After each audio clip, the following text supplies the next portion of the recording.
Hi hello friends. இன்றைக்கி ஈஸியான ஒரு அரிசி உப்புமா எப்படி செய்யணும்னு பார்க்கலாம்.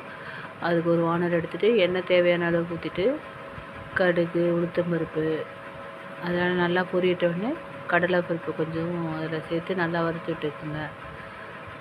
அதுக்கப்புறம் வெங்காயம், பச்சை மிளகா, தக்காளி இதெல்லாம் போட்டு நல்லா வதக்கி விடுங்க.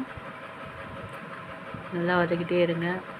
அதுக்கப்புறம் பெருங்காயம், கருவேப்பிலை இதை ஆட் பண்ணிவிட்டு, இப்போ நீங்கள் எவ்வளோ இது அரிசி உப்புமா ஒரு டம்ளர் எடுத்திங்கன்னா அதுக்கு மேக்ஸிமம் ஒரு 2.5 டம்ளர் தண்ணி ஊற்றணும்.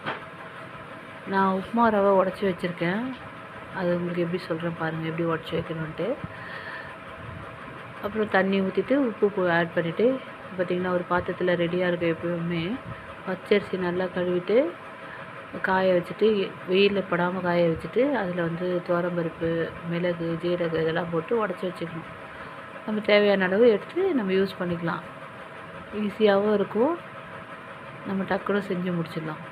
அதுக்கப்புறம் சட்னி டெய்லி என்ன சட்னி அரைக்கிறதுன்னு ஒரே யோசனையாக இருக்குது. அதனால் இன்றைக்கி பொட்டுக்கடலை, சின்ன வெங்காயம், பூண்டு, பச்சை மிளகா, காஞ்ச மிளகா இதெல்லாம் ஆட் பண்ணிவிட்டு உப்பு சேர்த்து சட்னி கொஞ்சம் ரெடி பண்ணிட்டேன். இந்த பக்கம் பார்த்திங்கன்னா தண்ணி கொதிக்க ஆரம்பிச்சிடுச்சு. இப்போ நம்ம இந்த உப்புமா ரவை இருக்கு இல்லையா, அதை எடுத்து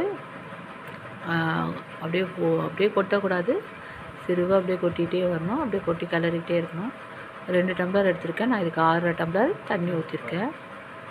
நல்லா கிளறி விட்டுட்டு சட்னி ஒரு பக்கம் அரைச்சி ரெடி பண்ணிவிட்டேன்.